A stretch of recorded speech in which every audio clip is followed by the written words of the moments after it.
Welcome to another episode of It's Football Not Soccer, and again we're without our regular host Cal, unfortunately, but hoping he'll be back with us soon. We've got Wig. Hey. And Ben. Hello. And myself, Dan, leading the way. So it was another mental week of football. I mean, that should probably be our fixed intro for every episode of Fancy Football. There's not been a single week when we've gone, what the hell was that? It was particularly crazy though, wasn't it? Oh, no. I mean, the results coming in with... Yeah, the Giants, the Falcons, both with shock results, really. I think there was others as well. There was more than a few. I mean, the Falcons is the big standout. Yeah, yeah, especially against such a formidable Saints side. Yeah, for sure. The Browns getting a win over the Bills, which I'll let you two talk about a little bit more. Vegas had that scouted. They knew the Browns were taking the Browns Bills were down. favourites in that. So, you know, and I can't begrudge them. The Bills did not deserve to win that game. When I saw them, though, get that fumble and charge it into the end zone. Oh, it was not a forward pass, you stingy bastards. Oh, that's what I wanted. I'd love to see Dan's face. Oh, yeah, I leapt up out of my seat and punched the air before begrudgingly sitting back down. It was a better performance by the Browns, but the play calling is paining me at the moment. Yeah. It's paining me. They don't look like they've got a cohesive, decisive attack and a personality, a theme, a central drive. That's what they're going to do to win. Sometimes they're just trying to chuck it over to Beckham. You know, it's a lot of run pass when Chubb could be a decisive weapon. I'd listened to the Fancy Footballers podcast actually, and they mentioned that they felt a lot of the passes towards OBJ were purely fabricated just to up the numbers. Not necessarily catchable passes, but throwing it in his direction will keep him happy to an extent. He's getting looked at, whether it's a viable pass or not. We did say he wanted them targets even if he was covered. Yeah. But he's just not doing anything. I mean, Trey White had him in his back pocket, I think, really. I think a lot missed out on of corners back in the back pocket. Yeah, it's almost like Eli was making OBJ something. Let's not say that too loud. But Kareem Hunt has certainly injected a new life into that offense. He has. It's giving them options that they didn't have before, and he is a great player, isn't he? He really is, yeah. Yeah, and anywhere he goes, he would be good. But for them, it's opening more possibilities. So hopefully they'll follow that through, but also decide who they are. Yeah. Are they a passing team? Are they a running team? Are they going to be a play-action team? Last week and again this week. I didn't notice him do his elaborate handoffs. It wasn't as bad. Play action. It wasn't as bad. No. But must have been listening. Yeah, they didn't run many. No. But still, it could be better. That's I just don't get excited by the Browns. I've spent all week thinking they lost. It's inconsequential to you then because there was no fancy relevance in that game for you. No, not invested at all. Eventually there'll be excitement to the Browns. Shock wins though. Dolphins putting the second win up on the season. I mean, it's a missed field goal, but it's. Vinatieri's cost them a couple of games, I think, hasn't he now? Yeah. It's not looking so good for the Colts all of a sudden. Yeah. They are the most informed team in the AFC East at present. The Dolphins. Yep. With the Patriots losing. It's because they've got Fitzpatrick leading that line now. I was going to say, rushing touchdowns. He's looking good. Imagine if they just stuck with him all year from game one. They could be like 4 or 5 wins in now. Yeah, they would. But I mean, we're definitely gone past the tanking phase because the Bungles and are outdoing them. Washington's probably going to outdo them. The Jets are making a good attempt. They're seriously thinking about it. Yeah, so they might end up picking 4th or 5th at this stage. I think they are 4th at present. It's a bit crazy. Yeah. No Tua for you.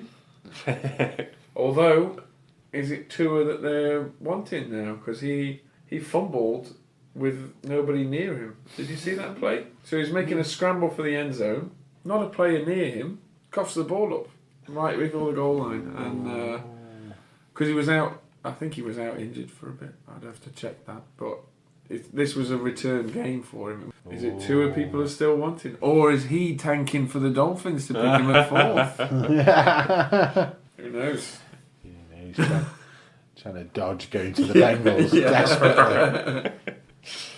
So there's a few teams that are struggling with quarterbacks. Fitzpatrick seems to have fitted in at the Dolphins a little bit now, but he'll probably be off soon enough. They'll be looking to bring someone new in and build on a new player. But there's some teams out there that will be looking for a quarterback right now that need them, and Kaepernick's put his name forward for. So what's actually happened here?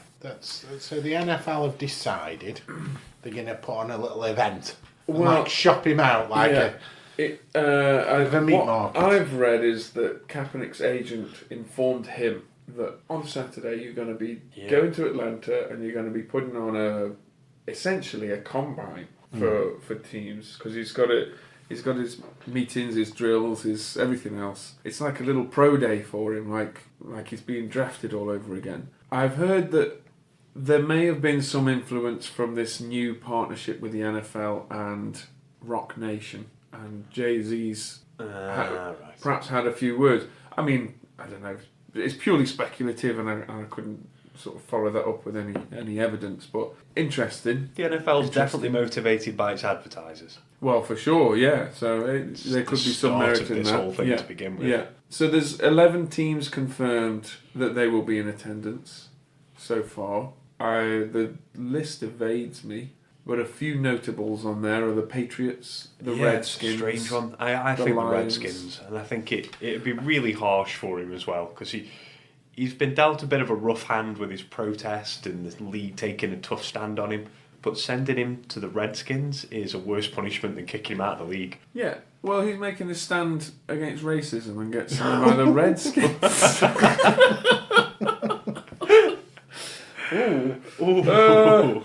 A whole nother world of shit for him to deal with. I think he should only be allowed to. No. But they are really in need of a quarterback. Haskins is not looking the part.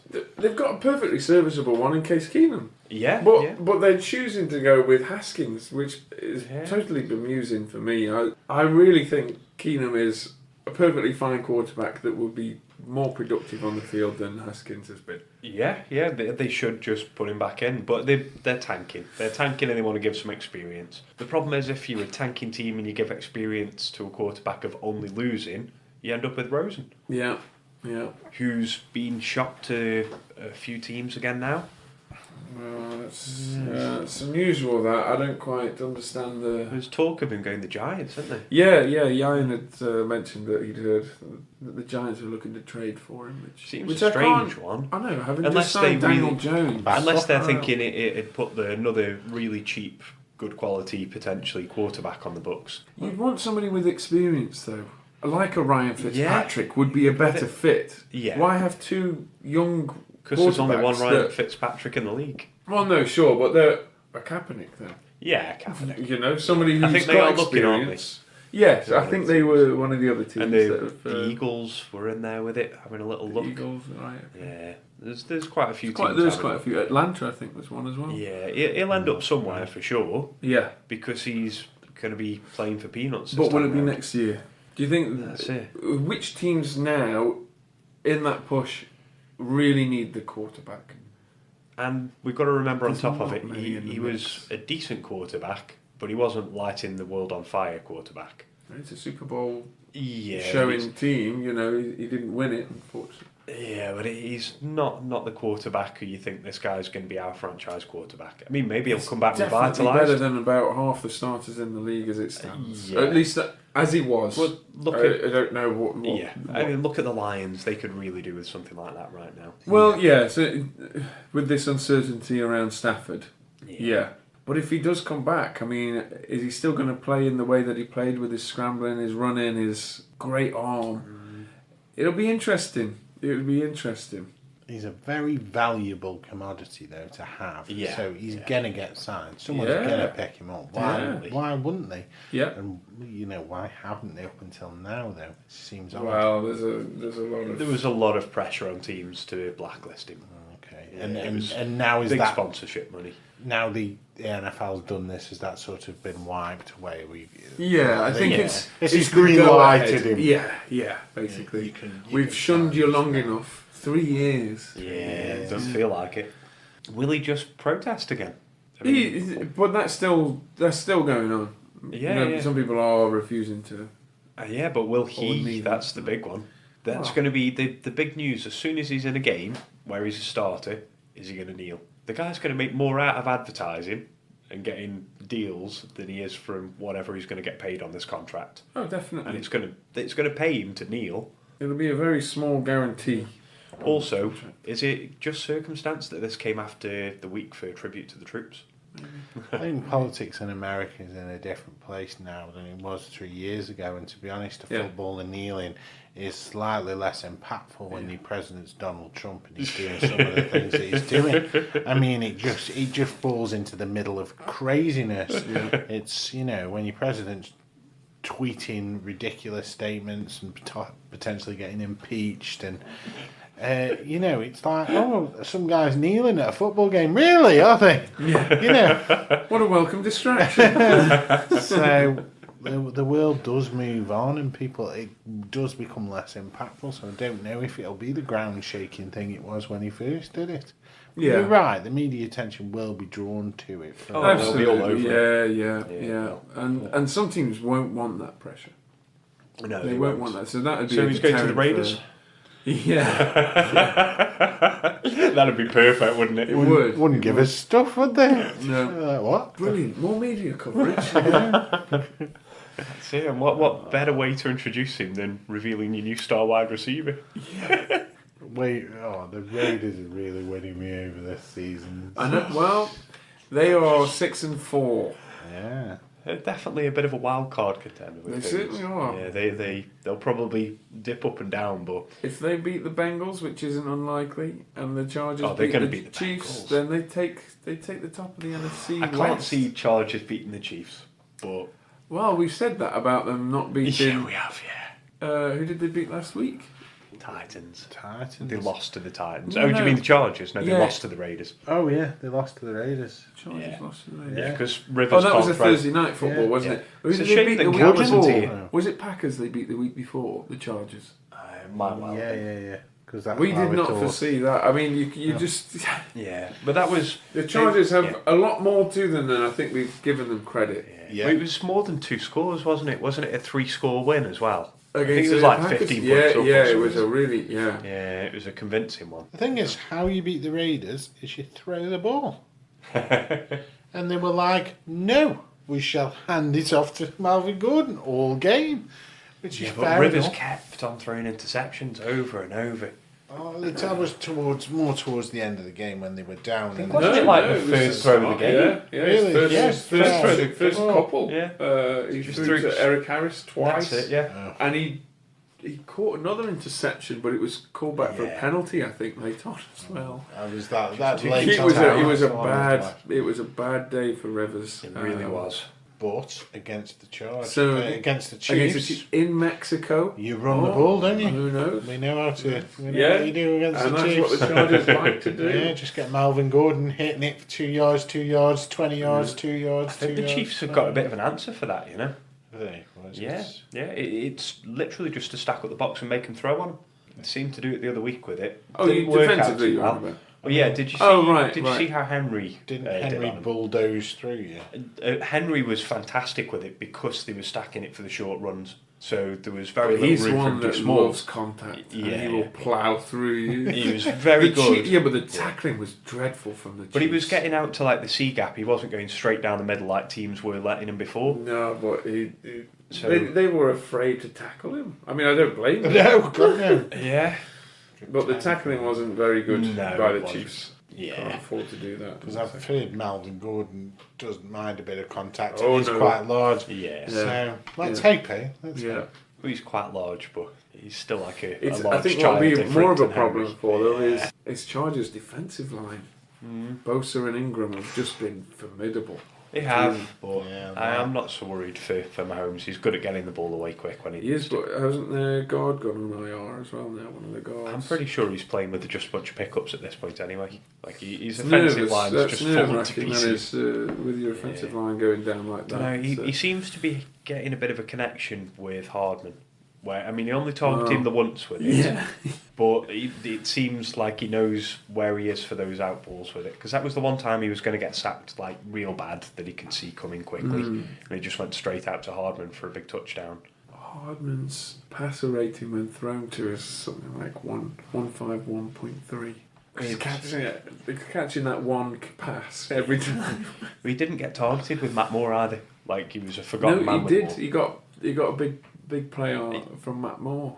It would have been like a one catch with it. Yeah, but it was one big catch. One catch, touchdown. But still think Hardman and Mahomes are going to be something like later in the season. Next year, it'll be Hill and Hardman. What about DeMarcus Robinson? Much from Vanished. him? He has, hasn't he? He's gone off the boil. Watkins? Just seems to be injured. Gets banged up, don't play. Just doing his Sammy thing, isn't it? Yeah. Every year, does the same thing. After week one, he has underperformed and is projected every single week. Remember when people were trading for him? That massive game. Yeah. God, it was a massive game as well, wasn't it? It's a game plan out there, isn't it? I wonder how much of it is game plan with Watkins.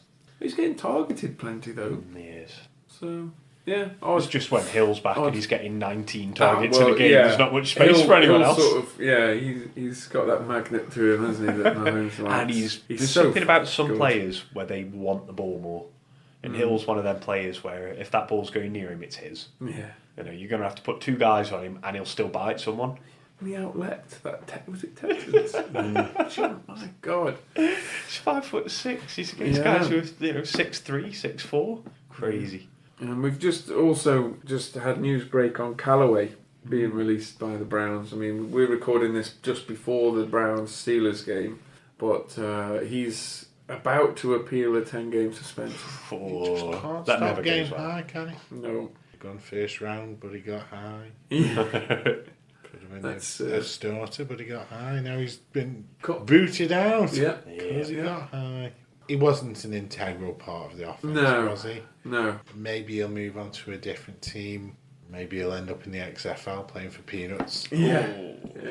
Because he's talented. Very talented. He's a good player. There's a lot of teams that have a need for a player of his ilk. Yeah. Can produce a lot of drops. His hands on the shortest, but his separation and his route running is good. Yeah. So he could end up somewhere. 10 games. He's going to have to sit out a season. A bit of tainted CBD. Tough break. It is ridiculous, to be honest. Especially with the pain that these players must be going through week in, week out. It's got to change. Them rules have got to change. Yeah, for sure. Yeah. We do have some wide receivers coming back though.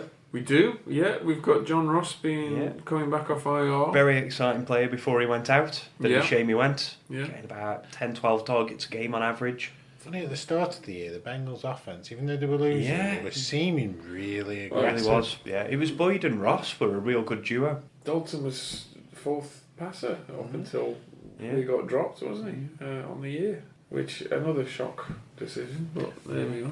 Now, I'm not that inclined to be too hot on Ross because... No, because it's Finley. Yeah. Got equal so chance whilst to he pass. is coming back, it's not anything to get too excited about, but it will certainly devalue Boyd, Tate. That's the big one, is because Tate went up as Ross went out. Yeah, so, But the weird thing was Ericsson. Boyd didn't do so well either, like once Ross was out. No, he's just been a steady target player, fine steady, for PPR. But yeah, that's a good return for the Bengals, but they're still awaiting AJ Green to come back. I don't see it this season. No, I don't think he's coming back this season. Why risk him? Yeah. Absolutely tanking out. Could go out and lose and have the ball vaguely passed to him by Finley. Yeah. No, not worth it. But also we've got Funchess. Yeah, Funches. Coming back. Interesting one. He's coming back into a situation decidedly worse than the one he left. I mean, they are on a bit of a slide, but they still could be a good team. There's a lot Colts, going on. Yeah, The well, Colts. what are they? 6-4. Yeah. Well, until Brissett got sacked that first time, they protected him really well. And Oh it just- yeah, now it they've just been seems doing like it all year long. they're letting him through to him now. Oh, Yeah, we need to work on it some. We've got to get something going because our offence has stalled. Sad thing is Funchess return and Jack Doyle's injury. Bad for Jack Doyle. Got Jack Doyle on my dynasty team. Oh, I've got Funchess on my dynasty. Oh, I've got Ross on mine. Oh, and that means I've got to take him off my IR slot though. Oh. You know, if you don't touch your lineup at all, you don't have to. Yeah. Roll with it for the year and hope for the best. Don't worry about buys. Yeah. Trading in place for buys is overrated. Yeah, there's been a couple of returns, but a couple of losses in an already poor tight end pool. Yeah. Hooper out for a month, and Kittle. Yeah. Was Not that too his sure. knee from the previous week? When he got clattered I into, think it was. He came back. He went in the tent for a bit and came back. I'm not too sure. I don't know, having buggered me knee up though, I know that right after is the last time it doesn't hurt very much. Okay. And then it, like, once it sets in, it sets in. Because that was nasty looking. The fact that he returned to the game, I was very Shocking. surprised. Yeah. I was playing against him that week, so I was very overjoyed when he went off. Yeah. Sorry, Kitzel. I was going to say, that's the danger of fantasy football, is when you start cheering that a player got hurt. Yeah. You can't help yourself. It just comes out and you're like, oh, that was bad. That was bad. Yeah, Emmanuel Sanders is down. Oh, get in. You think, oh no, what have I done? Sorry, I didn't mean it. So that's two elite tight ends that have gone out. Yeah. In an already pretty shallow pool of tight ends as well. Yeah, for consistency, certainly. Yeah, very little out there. Tight ends are always more dependent on touchdowns by week over targets. Yeah. You know, you don't get so many. But even Waller's gone off the boil. He was like a guaranteed 10-target machine, wasn't he, for the first sort of 8 weeks or so? It's just a bit And crazy. now he's back in the mix with everyone else, really. Yeah. He's dropped down. Yeah. So, your elite tight ends now, it could give you a good week, but he's been hit. Just eating away, though. That's it. I think that Pedersen recognised Ertz is going to get a lot of coverage. Yeah. And teams are looking at him. Yeah. So he's brought Goddard in. Yeah. And every time you think it's going to switch to one or the other one gets more targets. Yeah. That's fantasy nightmare fuel. Oh, it is. It is. Yeah. But it's a shallow tight end pool, so How's it's totally viable. Kelsey's good. Performed this year as expected? No, maybe a little down. Yeah, but less so. Good in comparison to other tight Oh, ends. sure, he's certainly one of the lead ones. Yeah. You'd be happy to have him on your team. And But would you be happy to take him? on to Henry's now. Yeah, he's one that's Although injuries for him as well, you never get your hopes up too Yeah. high on him. Mark Andrews. Mark He's Andrews been, is the one, isn't he? He's been shining good. a little bit. And Fells. Fowles been all right, but Fowles Very is looking all right. dependent. Yeah, for the most part, like a lot, but he is getting the looks. So Yes, they yeah, are he's coming. getting the red zone targets. But he's and whatnot. very much because of the tight ends aren't doing well, not because he's doing well himself. The big one with it is Hollister. Looks like he might be taking over Disley's role. Not very good news if you've got Disley in a dynasty league, but yeah, for right now he's looks like probably the best tight end pickup. 10 targets last week, 6 targets a week before. Wow, okay. And he's averaging about 16 points, so looking alright. It's probably a bit more than that with it. Wow, Yeah, that's insane. yeah. Only on two games. 2 games, last 2 Right, weeks. right. Yeah. But Still. that's all they've Still. used him for. Yeah. You know, Yeah. they've drilled him up bad luck of it in practice, Blimey. and then unleashed him on teams. That is good. And he looks good with it. Like his touchdown this week, he made it. Like that was him. Yeah.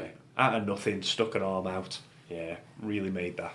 Who scored that touchdown? The tight end who caught that touchdown? Rudolph, out of bounds. Oh, Yeah. man, yeah, that was incredible. And that he scored 2 touchdowns that game as well. Yeah. Yeah. So Rudolph looking like he might be a bit in form. Yeah. For a tight end that dropped off the radar Yeah. Yeah. noticeably to come back and perform like that was But impressive. then no Thielen, so Yeah. targets have got to go somewhere. Certainly weren't to Diggs.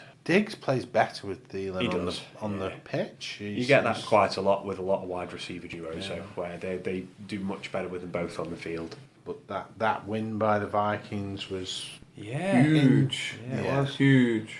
And the Cowboys, they look good, they look bad, they look good, they're because they look good this week. They've got a great team on both sides of the ball, but they're just not performing where they need to. Well, compared to what I expected at the start of the season, I thought they'd be a top defence. DBs aren't. Van Der Esch has been out injured for a large portion, which is partly the reason. That doesn't help it. But Robert Quinn's been fantastic. Yeah, but in the pre-season they look like the team on defence. They look like a really exciting takeaway defence, and the season's coming, it's not there. It's strange. It is, and Zeke is not getting the touchdowns. No, he's not. He's not what. I mean, he's averaging 13 points a game still. That's his average. So you can't be too unhappy about that. No, but it's a lot less than what you're used to. It's not what you're expecting. Yeah, you'd want another 5 points out of him at least for 17, 18 points. It's been across running backs across the board though. If you've not got Cook and you've not got McCaffrey, it seems very deflated on what it. It's a lot more spread out, isn't it? Yeah, a lot more spread out. Yeah, it feels like more people are involved. Yeah, but running backs particularly, they've dropped down in the scoring. Across the board, running backs are not scoring what they've scored in the past. And it's the top couple of running backs are really running away with it. Austin Eckler was in there as that kind of passing back for a bit, and he's dropped off. Well, that's the return of Gordon. It is the return of Gordon while he's sharing it. But he's still a relevant running back based on his passing work. Yeah, he's probably dropped from an average of about 20 points a game to about 10. Yeah. 11, which is a big drop off. It's a big drop off. But McCaffrey is averaging about 25. Oh, it's crazy, isn't it? Yeah. We knew there was one of the running backs was going to go big with it at the start of the season. But we didn't expect Barkley to be quite the other end of the spectrum, I suppose. But Zeke seems to be like a bit conservative, almost like they're not overusing him now. It might be that they're conscious about the run down the stretch. Yep. They're expecting a playoff run, so they'll unleash him later on in the year. Maybe. He's not getting so many of the big breakthroughs. It's more like your 4 yards, 5 yards, and he's building just up. Those breakthroughs seem to come just through overuse a lot of the time. So once they get to a certain point, there seems to be one of them will go big at one point. But, I mean, what's his targets? I mean, what's his carries with it? Don't know them, so I've not really kept track of him this year. But I'm sure it'll be down on last year. Oh, yeah, undoubtedly. But across the board, I think running back carries are probably down. It's running back season now. The weather's turning. We're getting there. Getting towards that time when they will just start hammering them out. So we could see an uptick this week. Are there enough of them left? I feel like all mine are breaking. I'm all right. You just stay away from them. Yeah, Barkley. God damn, every time I think that I've got going, Barkley breaks again. Boom. Yeah, it's painful. Yeah, I bet. It is. I bet. Yeah, but that's part of the reason why I'm down the bottom. Yeah. So got to be looking for them players that are going to be down there that we can replace him with. Slim pickings in running back. Really there's not a great deal available. No, certainly on the waiver wires. I mean, you beyond sort of Brian Hill this week with the injury to but even Ito Smith. I don't. Just at the Freeman. Falcons, I don't see it so much with it. I think he'll have a good week, to be honest. He'll get usage, that's for sure. I think I could see him having about a 15-point game. Yeah, I don't think that's that over the top. But I think it'll probably be more closer to about the 9 points, and he won't get the touchdown. Interesting. It'll be what's it with him. But down at the bottom with it, I've noticed I'm looking for form players now. Yeah, well, that's interesting. One of the things we were going to talk about today is we're at the stage of the season where some fantasy leagues will have teams that are just going off the boil. That's a very kind way of saying tanking. 3-7, and they're thinking, I'm not going to win this, so I'm not going to bother setting my lineup this week. Yeah, which take the eye off the game. Victories to other teams which are in a competitive situation. So you for instance, you're 2-8 in our it's painful. Our main league. And it's important to set your lineup because we've got a player that sets his lineup every week, and he's optimistic, but unrightly so. Most of us think, And somehow he wins with this strange lineup that he somehow sets. So it's perfectly viable to just set up any old lineup at some point and have a chance of winning. Yeah. As we've all tasted. Yeah. But if you don't have any player in there, you can't score any points. And we've all seen it. You've only got to play for a season in a couple of leagues, and you'll see people, they lose 5 in a row and they drop out. You don't see them again. That's it. They're gone. And you play them, and they've got 2 players injured and 3 people on bye. Yeah, and it's remedied. It's not an ideal situation, but you can get around it, and you can pick up a few players and whatever else. And it's easy enough. It's a shame because we've got a few things in place to combat it. Yeah, it is a shame. It ruins the league. It does. Yeah. The competitive element goes, and then those that he has beaten early on, they feel like, hold on, he played against me, and now you're getting free wins the 2 times you play him. It's very infuriating. And it's unfair, and it really does sour the taste for some people. It's a negative game experience. It is. It is. And you can't enforce it by saying just that you've got to have a legal lineup, because that's still just telling someone to do something they're not interested in doing. They're not going to do it. So then your commissioner's got to come in, for instance, and set a lineup for them, and that can be. No one wants it. Because then the commission's making decisions which other people wouldn't agree with necessarily. So one of the things that we found with lots of different league sizes is that playing in our most competitive 8-man league, which is our main league, 8-man, and I think that for me is the perfect size. Having played a lot with it, I'd rather play 2 8-man leagues than I would in a big 16-man league. Yeah. Although there are elements to the 16-man league. There's fun to it. Because you've got to dig deeper. But if you want to get invested in a league, then an 8-man league. Because there's, like we were saying with it, there's enough players on the waiver wires that you're never completely devoid of an option. No, there's always an alternative. Your second tight end goes out, you're not looking at the waivers, and all of a sudden you're staring down the barrel of trying to play like a Gasecki or something. If you play him, that's on your head. It's not through no choice. That's just through your own bad choices. And in an 8-man league, that's more engaging. Because you know that there'll be something there. You're not totally stuck.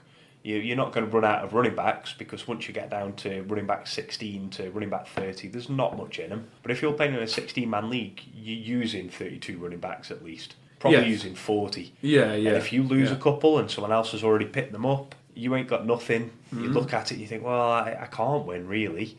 I've got Adrian Peterson and whoever's left off the waiver wires. Maybe Frank Gore if you're lucky. And you're looking at someone who's playing, maybe Cook and Chubb or something. Might as well pack your week up. I think they test different areas of your skill. So a 16-man league, it's more depth. You're looking at players lower down who might score something. It's hard. It's challenging. It certainly is with it. Injuries hurt a lot in bigger leagues. You lose that key player. You're not replacing them easy. No. You one pick goes down. Then you're chucking in any old. Whereas 8-man, as you say, there's a lot more on the waiver wire. You can go out and find replacements, and because everyone has good teams, it's about the margins. It can be very narrow between a win and a loss. So you are looking to edge that thing. And so I have thought, and I have found, that matchups can be very important. Massively. We in our league, as it stands presently, between first place and 7th place in an 8-man league, Wig lagging behind somewhat, unfortunately. 3 whole wins is all, but can't really even... there is 1 win between top and 7th. 1 win. That's a really close league. And in the last 2 weeks, there have been 3 games decided by less than 1 point. That's the competitive level that it's at. We've played this league for a few years now, and I think this is probably the tightest it's been, certainly at this stage of the season. But it makes it so competitive. But going back to people losing interest and not wanting to persist, to combat that, we've enforced a loser playoffs, which anybody that's watched the league will be able to sort of relate to. Yeah. We have our own Sacco, as it were, and there is a forfeit that the loser has to endure. And me being a 2-time Sacco... Not out of the running for 3 times Sacco. No, shush. Then I'm ready to embrace my 2 forfeits. You look like someone who's found God. Yeah, I feel like Come I to might the have realisation to turn that you must accept your lot. So what previous forfeits have we had? We have had, although not yet fulfilled, which we are in the process of working on, a classy nude calendar for Yayan. Lee is to have a tattoo of a rival team's logo on his arse, which we did not enforce. That was voluntary. a forfeit he put forward himself. Brave man. Yes, yeah, and the first of 2 suggestions for my forfeit is maybe. No, I'm not going to put the picture up online. That's just asking for trouble. But it's a picture of me representing premature erectile dysfunction. Oh, sorry. Yeah, forgive me. Yeah, how silly of me. Yeah, how could you possibly forget? Yeah, so I'm the face of an advert for erectile dysfunction, which we've talked about having put on a billboard. We've got things in the works for you, Dan. Just enjoy. No, I don't think I want to. Well, so yeah, you're well aware of this pressure that's mounting, and you are not willing to lose, and that competitive nature right the way through the season makes it a lot more enjoyable experience for everybody. It's far more about not losing than it is about winning. Yeah.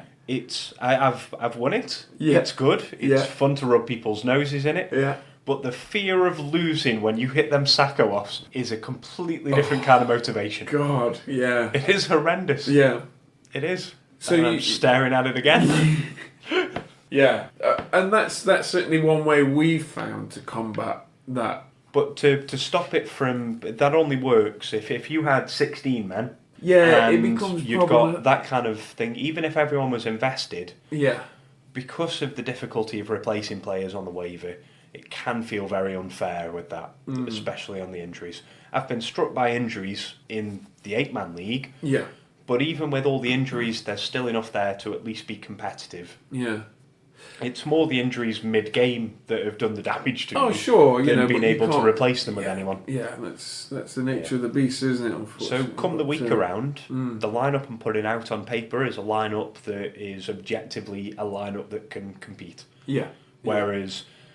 Playing in a league of 14 teams, I think it is, that we're in with it, and I've lost a running back in that, and my form's going to take a drastic dip because I've gone from a 15-point week down to maybe a 6-point week. Yeah. It's difficult. It's rough. But I do think an 8-team league is perfect in so many ways. I like it. I like all the different leagues, really. You know, I just enjoy playing the game. Yeah. But for a competitive league where you stay invested for the year, it works very well. Yeah. It means we've got people that are waiting to join. You know, so you're in a position of strength because you've not got to worry about somebody bailing and not having anybody to come in and replace. Or that's it. We get to play each other twice every year, so you've got that revenge game if you need it, and stuff to look forward to. It is good. It is good. But you were saying with being 2 and 8, you're now looking... Yeah, so I'm looking at players and you do get tied to them. You look at the names and you think, he should be doing all right. Stefan Diggs, we've talked about him all year. Yeah. You know, he's got to go out in the lineup at this point. His form's gone, there's nothing going on. I know he's going to have a couple of big weeks when I drop him. Yeah. But then I look at Jamison Crowder and I think there's a good chance he's just going to pull 10 points a week. And I can set him and forget him, worry about getting big points elsewhere. Whereas if I'm playing Diggs, I could get 2 points out of him. I could get nothing out of him for the rest of the season. Yeah. You can't afford those killer weeks. No, you can't. And just because the name doesn't mean anything, does it? Got to go. 2 points on a good name and 2 points on a bad name, who cares? Yes. They've done the same job. Yeah. And may as well look for better. Yeah. With what we spoke about previously, looking to the future for matchups, I'm looking at Saquon Barkley. I'm not going to benefit anything by over-winning at this point, other than maybe playing someone different and the first loser off. Right. And what I really need is to be winning week 15 or week 16. Yes. And looking at Barkley, I'm not convinced. He's got a very difficult couple of games coming up. He's got a divisional against the Cowboys, I think it is. Ooh. And that's not going to look nice for him week 15. No. He worries me. Yeah. And I'm looking at him now and thinking he was my first round pick. Yeah. But is he going to go big? Yeah. He's injured. Yeah. He's playing injured with it, playing injured. It's not doing him any good, really. No. He's been decent when he's played, but half the games he's not been in because he's been injured. You know, either he's been on the field and not used like last week. He was injured during the game, so they stuck him on the field as a decoy. It just winds me up because if he gets hit and injured more, what are you playing at? Again, though, they're playing against the Jets. You know, there's the rivalry there, so it's a big game for them, isn't it, New York? But I've been stung by him now, and I'm looking at him and thinking, I might be better off here just edging my bets on the wide receivers. And boy, that's a big claim. It is. Claim. It is. But I'm going to be surprised if I can't find a running back who'll outscore him in week 15 and 16. Wow. But He's got a week off now, hasn't he? He's got a week off, but this is a week he's banged up for that he'd probably miss anyway. What he could have done with is a week playing where he misses and then bye week. Yeah. So instead of having 2 weeks, he's only got the one. Still a generational talent. Oh yeah, he's phenomenal when he's playing. Yeah, came back too soon from this injury. Yeah, a little bit, but rushed back. Also, the Giants sucked as well when he came back. They were hitting a real horrendous bit of form. Yeah, well, they've gone from 2-2 right to start the first 4 weeks of the game. They've gone to 2-8. And they weren't even in it for a couple of games, so he wasn't used. So the Giants suck, is what we're saying. Yes. And having a running back on a team that sucks can suck. Yeah. Playing against teams that are bad playing against running backs later on in the season, you'll have the form guide, so you'll be able to see it a bit clearer. As it gets closer, I'm trying to edge my bet now with the informed players, like Hollister, for instance. You know, in the last 2 weeks, he's the tight end one. I mean, Christian Kirk's currently sitting way up there at number one over the last couple of weeks for wide receivers, but I'm leaving him only over a 30-point week. Performance, so I think. Yeah, that was the Cardinals. So that was a nice performance. I mean, I know that Tampa Bay just don't cover deep balls, and that's why Kirk just went crazy. But they look decent. Do you not worry about the breakout week? Because plenty of players have a good week. Yeah. They just fall into a matchup and get the targets, hit the touchdowns, look amazing. Do nothing for the next 5 weeks. That's why I'm not interested so much in Kirk, and I looked at Darius Slayton instead. So similar kind of thing that he's done all right with it, but there is more opportunity for him at that team. Yeah, because they're constantly. They're going to have to throw, constantly throw. I mean, it's a bit similar for Kirk with it, but that's against Tampa Bay. Whereas I think that this might be with the Giants. He might be the go-to guy with it, looking at it. Yeah, I mean, I think with the fear of playing the form game. Yep. Is you end up chasing the players that have had the good weeks. Well, you don't do it over 1 week. That's of course. Ideally over the 4, that's where you're looking. Yeah. Just the easy tab. Yeah. But you can work it out yourself with it. And we're at the point of the season now where it's quite easy to work out an average point, work out how much they're deviating, and see who's actually the informed players, rather than just going off who scored the most last week. Yes, yeah. And that'll be guiding me going forward. Having the number 1 waiver wire pick is good for that. Yes. Like looking at Hollister and saying, you know what, I know he's on bye week, but I'm locking up a tight end that's potentially going to be a top 5 tight end for the rest of the season. I think that's a good move. Yeah. Because you know he's rolling the offense. It's not like that role has just been created. No. It's Will Disley's role that they're just putting him in, and he will get points. It's a smart move to make. Especially on the 2 weeks worth of information with targets. Yeah, 1 week with 6 targets with tight ends, you think maybe this is a flash in the pan, but 2 weeks, 16 targets, looking at that 15 kind of points, 16 points. He's not going to score there every week, but he might have like an 8-point floor. Yeah, you've got to look against his matchup as well, because to be certain teams he they're just on bye this week. Yeah, they're on bye this week, which is why it was a risky pick. But knowing that I'm so far down, you can afford I can put a team out there that's a competitive team, but it's not my top team. Yeah. I still look at my team and think this team's more than capable of beating any you've. Yeah. Stupid season. We're talking about teams that you think can do stuff. You've got a bit of a challenge. For next week. I think having looked at our waiver wire, this is as a result of it being such a small 8-man league. I think I can comfortably put together a competitive team with what's on the waiver wire. Yeah. And I'm willing to put it up against our lineups for the week and see how it fares. Yeah. Sounds good. Now, for instance, we have Drew Brees available on the waiver wire, who's playing against the Tampa Bay Buccaneers. Yeah, that's easy monies. We like that. Great matchup Yeah. against the Bucks. Yeah. Incredible. What is Drew Brees doing on the waiver wire? I know, he's just been dropped. This is tantamount to how competitive a league this 8-man league is. These players are available because there's that many players out there. So my 2 running backs, this is standard sort of format here I'm going for. Singletary, who plays the Dolphins for Buffalo, and Damian Williams, who plays the Chargers. I do think that is the running backs might be your weak link, but that's because certain people like me hoard running backs. Yeah, I'm a bit of a running back me order. too. Yeah, I have about 5. I've got 5 on my rack. Yeah. And then in at wide receiver, Curtis Samuel to start. Hollywood Brown, I like it. who play the Texans, don't they? The Ravens. So that should be a good game. And then for my flex, Sanu. Yeah, good Sanu.